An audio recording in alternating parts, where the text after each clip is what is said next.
D'un côté, une Ferrari conquérante, 24 heures du Mans en 2023, 2024 et 2025.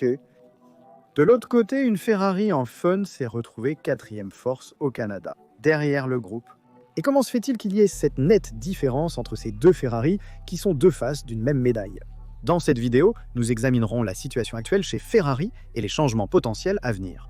Nous verrons les propos de Lewis Hamilton, Max Verstappen et la dispute entre Toto Wolff et Christian Horner de Red Bull, qui a attaqué la Fédération internationale de l'automobile. Je vous recommande de liker la vidéo pour soutenir la chaîne avant de commencer. Débutons maintenant. C'est la photographie brutale de la Ferrari d'aujourd'hui, qui est une équipe glorieuse, divisée en deux réalités opposées.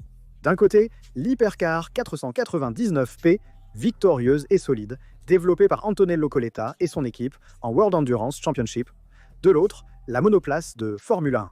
Elle est encore incapable de gagner un Grand Prix en 2025 et c'est la seule parmi les top teams, une déception après l'autre. Revenons un peu en arrière. Comment est né le projet Endurance de Ferrari? Le projet World Endurance Championship voulu par Elkann en 2023 a fonctionné dès le début. Le retour au Mans après 50 ans a été triomphal. Et cette année, la suprématie a été totale. Porsche, Cadillac, BMW, Peugeot, Alpine et Aston Martin ont tous été vaincus. Antonello Coletta, l'homme qui est en train d'écrire, est à la tête du projet. La 499P entame une nouvelle ère d'or, son triplé au Mans confirmant sa grande fiabilité en tant que missile. Voilà pourquoi son nom circule maintenant aussi pour la Formule 1. En effet, si en Formule 1, on assiste à un échec, car après 10 Grands Prix, il y a 0 victoire. D'un côté, McLaren, Red Bull et Mercedes ont déjà triomphé. En revanche, Ferrari n'a pas gagné depuis 10 Grands Prix, et la Scuderia Ferrari 25 était partie avec de grands espoirs après un bon début en 2024, mais elle s'est révélée fragile. Stratégie faible, développement inefficace et erreurs récurrentes ont influencé la saison de Ferrari. Pendant ce temps, le mécontentement grandit. Leclerc et Hamilton critiquent ouvertement l'équipe instable. Le leadership de Vasseur vacille, et avec un contrat expirant, son avenir est tout sauf certain. C'est pourquoi nous devons vérifier si Coletta se dirige réellement vers la Formule 1, car son nom plaît également aux hauts dirigeants. Elkann l'apprécie, ses résultats dans l'Union européenne sont objectifs. Mais attention, la Formule 1 est une autre planète, plus complexe, plus instable et aussi plus féroce, si l'on veut. Comme affrontement entre les directeurs d'équipe. Accepter la gestion sportive maintenant signifierait entrer en course avec une équipe construite par d'autres. Un peu comme ce qu'a fait aussi Vasseur à la fin de 2022 dans un climat chargé de tension. En 2026, le changement réglementaire le plus radical de l'histoire aura lieu, avec de nouvelles voitures, moteurs et pneus. Un défi qui nous ramène aussi au début des années 2000 à certains égards. En somme, ce Ferrari se trouve devant un carrefour. D'un côté, le triomphe de l'endurance se concrétise, tandis que de l'autre, la Formule 1 cherche désespérément à se renouveler. Changer de direction maintenant pourrait sauver le projet ou le couler complètement. C'est la question à laquelle Ferrari doit répondre. Une chose est sûre, pendant qu'Alemann brandit le drapeau tricolore et que retentit l'hymne de Mameli. Au Canada, Ferrari a touché l'un des points les plus bas de ces dernières années. Et si l'avenir de la Formule 1 est Cavallino passé vraiment entre les mains de Coletta, eh bien nous le découvrirons bientôt. Et pour être franc, si la Ferrari de 1 passait de Vasseur à Coletta, je serais tout de même très Content. Coletta. à démontrer au fil des années qu'il savait gérer une équipe et la mener à la victoire. Pour 3. Année d'affilée aux 24 heures du Mans. Donc, il sait comment gérer une équipe de haut niveau. Rappelons-nous que Vasseur est un bon directeur d'équipe. Mais dans son histoire, il a toujours dirigé des équipes secondaires, les faisant passer de résultats médiocres à de bons résultats. Mais il n'a jamais eu la chance de diriger une équipe de haut niveau, et selon moi, c'est un détail qui a son importance. Comme il le dit lui-même, est-il vrai que cette équipe qu'il dirige actuellement n'a pas été choisie à 100% par Vasseur? En 2026, nous verrons l'efficacité réelle du groupe technique de Ferrari. Mais à ce jour, Vasseur a du mal à gérer la situation interne et externe chez Ferrari. La décision finale reviendra à John Elkann, donc nous verrons. Fera Et vous, comment agiriez-vous dans une telle situation chaotique pour reconstruire la Ferrari de Formule 1? Et nous savons que la Ferrari est officiellement la seule équipe de tête à ne pas avoir encore gagné en 2025. À Montréal, la mini-renaissance de Leclerc à Monaco et Barcelone s'interrompt. Erreur en qualification, Hamilton endommage le fond plat. Et dans le stand, on recommence à parler de tension, de stratégie erronée et d'un pacte interne qui semble vaciller. En effet, après 2 week-ends encourageants, le Canada a rendu une Ferrari nerveuse et désunie. L'erreur en Q3 de Charles Leclerc, qui a admis qu'il pouvait viser la pole, a immédiatement compromis la course. Mais ce n'est pas tout. Lewis Hamilton a endommagé le fond plat au 12e tour, perdant une demi-seconde au tour. Et comme si cela ne suffisait pas, les deux pilotes ont dû composer avec des messages radio constants de lift et coast. En d'autres termes, ralentir pour refroidir les freins. Un ordre répété pendant presque toute la course, signe que quelque chose dans le système de refroidissement n'a pas fonctionné. Nous savons que le circuit de Montréal ne requiert pas d'appui prolongé. Pourtant, Ferrari a tout de même rencontré des difficultés. La gestion des températures a été un cauchemar, et les stratégies hésitantes ont fait le reste. Charles Leclerc était parti avec un plan agressif, pneus durs et un seul arrêt. Mais le rythme saccadé des demandes du mur des stands et le risque de graining sur les pneus médiums ont conduit à un changement de cap. 2 arrêts pour Charles Leclerc comme pour Lewis Hamilton. Mais avec cette voiture et ce type de gestion, rien n'aurait fait la différence. Nous devons parler non seulement du Canada, mais aussi du chapitre Skid Block. Beaucoup se demandaient si la nouvelle directive de la Fédération internationale de l'automobile sur le patin aurait un impact sur Ferrari. La réponse est non. La scuderie à Ferrari, 25 a fini le Grand Prix, dans les limites. Mais une donnée fait réfléchir. Depuis Shanghai, l'équipe évite d'abaisser excessivement la hauteur de caisse, ce qui est visible sur les différentes prises de vue sur la piste. La prudence et la peur d'une autre disqualification comme en Chine sont peut-être présentes, c'est probable. Entre-temps, le projet 677 est en pause. Tout se concentre sur la 678 en ce moment. Ferrari continuera à souffrir jusqu'à l'arrivée des vraies mises à jour, selon Lewis Hamilton. Avant la course, il a dit qu'il n'y avait eu aucune mise à jour et qu'elles étaient pas nécessaires. Après la course, ses propos ont été très durs. Nous lirons la presse lundi et nous verrons si la situation se calme. Je ne veux pas jeter de l'huile sur le feu, mais ça fait mal de voir des noms inventés comme Balbo cette année. L'année dernière. Non. Malgré le fait que je ne le connaisse pas, des gens viennent dans mon bureau pour me demander si c'est vrai. La référence est claire, les rumeurs incessantes déstabilisent l'environnement interne de Ferrari. Diego Tondi et des travailleurs techniques et mécaniques vivent quotidiennement dans la crainte de voir leur nom dans les gros titres. Le président John Elkann était à Allemand et non à Montréal. Selon l'équipe Trapéry, la relation avec Vasseur est encore solide pour le moment. Actuellement, la relation entre John Elkann et Frédéric Vasseur reste solide. Surtout parce qu'il vise en la saison 2026 et a réalisé un projet gagnant l'année prochaine. Toutes les ressources seront désormais investies dans la monoplace 678 et il est normal que le président soit présent au Mans et non à Montréal. Les 24 heures du Mans sont un événement historique qui a lieu une fois par an et la présence du président est des fondamentales. C'est aussi le cas pour l'endurance. Mais en Formule 1, c'est évident si toutes les autres équipes commencent à progresser, y compris Mercedes qui a gagné au Canada. Ferrari est la seule équipe qui reste immobile à ce jour, tant au niveau des évolutions que des résultats en piste. Mercedes a fait taire les critiques. Russell a brillé en qualification et a remporté la course avec brio. Et puis il y a Antonelli, premier podium de sa carrière à 18 ans devant les 2 McLaren, avec l'une d'elles qui a même abandonné. Et il l'a lui-même dit après la course, il ne savait pas à qui donner l'aspiration quand il avait Norris et Piastri derrière lui. Red Bull est toujours là, Verstappen est une certitude, mais le vrai fait est que toutes les rivales ont déjà gagné, Ferrari non. Pour la première fois depuis des mois, aucune McLaren n'est montée sur le podium à Montréal. La voiture la plus efficace de l'année a souffert sur un circuit qui pénalise l'arrière. En effet, Norris comme Piastri ont eu du mal, même si Lando avait un bon rythme. Cependant, la MCL 39 perd en efficacité en air sale. L'équipe a confirmé que c'était un week-end de test aérodynamique.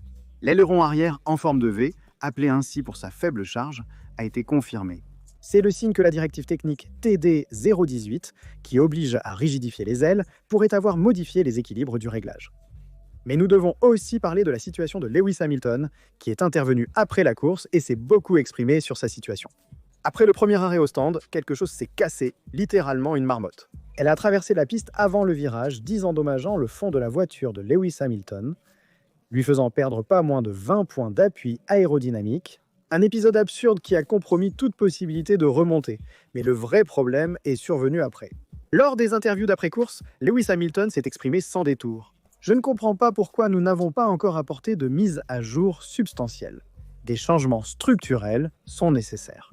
Il le dit sans accuser, mais le message est clair. En l'état actuel, la Ferrari n'est pas en mesure de gagner. Et selon Lewis, la clé pour tout résoudre est de changer d'approche. Il s'agit non seulement de développement technique, mais aussi de méthode, de structure et d'organisation. Lorsque Hamilton est arrivé à Maranello, il s'attendait à trouver une équipe prête à se battre au sommet, mais il s'est heurté à une réalité très différente. Je ne peux pas tout vous dire sur ce qui se passe en coulisses, a-t-il dit. Mais il y a beaucoup de choses qui éclairciraient de nombreuses situations. Cette phrase en dit long. Quelque chose se trame en coulisses. Et Hamilton? De leader silencieux veut maintenant devenir une voix active du changement. Il a également déclaré que l'honnêteté implique de reconnaître qu'il ne lutte pas pour le titre, mais que la véritable bataille commence désormais. Hamilton ne se concentre plus sur 2025, mais plutôt sur 2026, l'année du nouveau règlement. Et Lewis veut être au centre de la renaissance de Ferrari, il veut construire une équipe autour d'une vision gagnante. Il a déjà lancé le signal, nous devons tout changer et je suis là pour ça. Et il s'est aussi exprimé sur la situation actuelle et sur ce que ressentent les supporters de Ferrari. Je comprends la frustration, mais cela demande du temps, de la patience et de la méthode. Pour certains, Lewis Hamilton est déjà un leader, pour d'autres, il est encore trop tôt pour lui faire confiance. Mais il reste un fait, Hamilton est le seul en ce moment qui parle franchement, ne cherche pas d'excuses et cherche seulement des solutions. Et pendant que Hamilton parle, Vasseur a lui aussi fait entendre sa voix et a déclaré aux médias français « Nous avons tout changé ». Malgré l'implication des pilotes, du team principal et de presque tous chez Ferrari, quelque chose cloche encore. En somme, une ombre plane sur Maranello depuis des années. Quelque chose résiste au changement. Et nous verrons si le changement commencera justement par ces mots. Selon vous, la révolution chez Ferrari vient-elle tout juste de commencer? On pourrait aussi évoquer les chiffres et les résultats. Depuis le début de l'ère de l'effet de sol, Lewis Hamilton ne semble pas vraiment à l'aise. En effet, depuis 2022 avec ses voitures, Hamilton n'a devancé son coéquipier Russell qu'en 2023. Lors des autres saisons, il a eu plus de difficultés face à son coéquipier, terminant derrière lui-même maintenant. En 2025, il a 79 points au classement et il est à moins 25 de Leclerc et il risque de finir à moins 60 en fin de saison. Mais au-delà des résultats finaux, qui dépendent grandement du style de pilotage et du véhicule conduit, Hamilton a besoin d'une voiture dans laquelle il ressent de bonnes sensations, sinon il n'arrive pas à aller à la limite. Le résultat le plus inquiétant à mes yeux est celui des qualifications. La comparaison avec Russell, lors des 2 dernières saisons, a été de 13-9 en 2022 et 11-11 en 2023. La saison où Hamilton était le plus à égalité avec Russell parmi les dernières, c'était 5-19 en 2024 en faveur de Russell et 3-7 après 10 Grands Prix en faveur de Leclerc en 2025. Hamilton a toujours été un pilote plus performant en qualification qu'en course, en particulier avant l'ère des voitures à effet de sol. Mais maintenant, il est évident que Hamilton est plus un pilote de course que de qualification. Donc, nous verrons si quelque chose changera pour l'année prochaine, en 2026, avec une nouvelle voiture et une ère différente de la précédente. Cependant, il faut aussi parler de Max Verstappen et de la protestation de Red Bull. Le Canada aurait dû favoriser Red Bull, mais Max Verstappen a rencontré des difficultés durant tout le week-end. Avec les pneus médiums, la RB21 est rapidement entrée en crise, s'arrêtant avant les autres. Kimi Antonelli l'a dépassé après quelques virages, tandis que Russell prenait large. Une véritable attaque n'est jamais arrivée et Verstappen a donc terminé derrière sans possibilité de répliquer. Pour lui, c'est un signal d'alarme évident. La course, cependant, a également été suivie d'une polémique retentissante. Pendant la voiture de sécurité, Verstappen accuse Russell d'avoir freiné brusquement sur la ligne droite avant celle de départ. Et Red Bull dépose une réclamation officielle auprès de la Fédération internationale de l'automobile, citant le comportement antisportif du pilote anglais. Russell réplique que Verstappen a dépassé l'avant de sa voiture sous régime de voiture de sécurité. Le résultat qui est que le recours a été lancé et 3 heures plus tard, la Fédération internationale de l'automobile l'a rejeté, déclarant la conduite non punissable. Mais en lisant le paddock, je soupçonne que la protestation n'était qu'un moyen de dissuasion. Un message à la Fédération internationale de l'automobile pour protéger Max de possibles sanctions, parce qu'en réalité, c'est Max qui a eu un comportement incorrect en dépassant Russell, plus que l'inverse. La course de Max n'a pas été un fiasco total. Il a rattrapé du terrain sur Piastre et a gagné 18 points sur Norris, qui a abandonné après l'affrontement avec son coéquipier. Mais il reste le sentiment que, pour la première fois, en 2025, Red Bull a semblé vulnérable, surtout avec Mercedes soudainement revenu au sommet. La V16, avec des améliorations du fond plat et de la suspension arrière, a regagné du rythme et de la stabilité sur piste, même sous 50 degrés. Russell a dominé, Antonelli s'est monté sur le podium et Red Bull était là à regarder. Après la course, Christian Horner est intervenu. Les rapports de force peuvent changer rapidement, nous devons y croire. Regardez ce qu'a fait Mercedes et Toto Wolff a attaqué durement Horner et Red Bull. Un comportement embarrassant, antisportif et limite. C'est ainsi qu'on détruit la crédibilité de la formule. En effet. Le prétendu test de freinage sous safety car au détriment de Verstappen et le non-respect de la distance minimale avec la safety car. Red Bull lui a porté 2 accusations. La première est restée, telle la seconde a été retirée. Cependant, la Fédération internationale de l'automobile a ouvert une enquête et a ensuite rejeté la réclamation. Toto Wolff a été très dur, Red Bull a fait pareil à Miami. D'abord 2 réclamations, puis une retirée. C'est une stratégie systématique pour nous déstabiliser et protéger Verstappen. Selon le directeur d'équipe de Mercedes, celle de Horner n'est pas seulement une question technique, mais un jeu politique, pour semer la confusion, distraire la presse et mettre la pression sur les adversaires.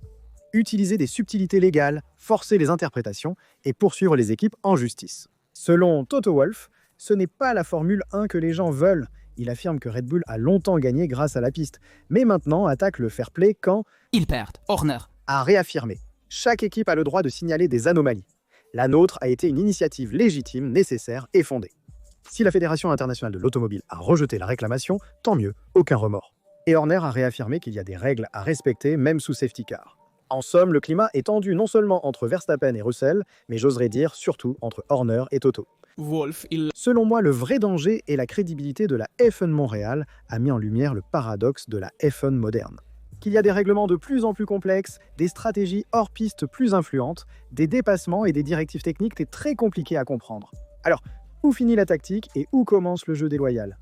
Voilà la vraie question à laquelle nous devrions répondre. Je veux conclure la vidéo en parlant évidemment de la fierté italienne de Montréal.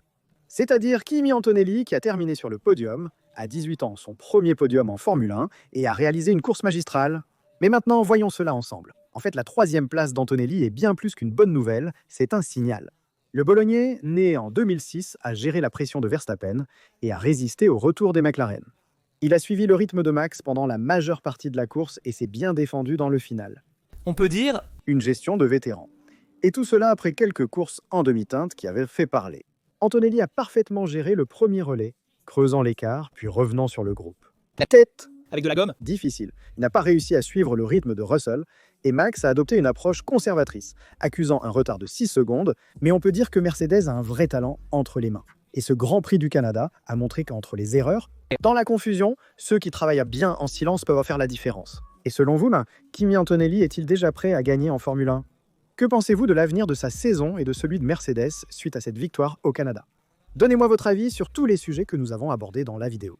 N'oubliez pas de liker, de vous abonner et d'activer les notifications pour suivre toute l'actualité de la Formule 1. Je vous laisse d'autres vidéos en lien. À bientôt pour une nouvelle vidéo. Ici Rastro Duto.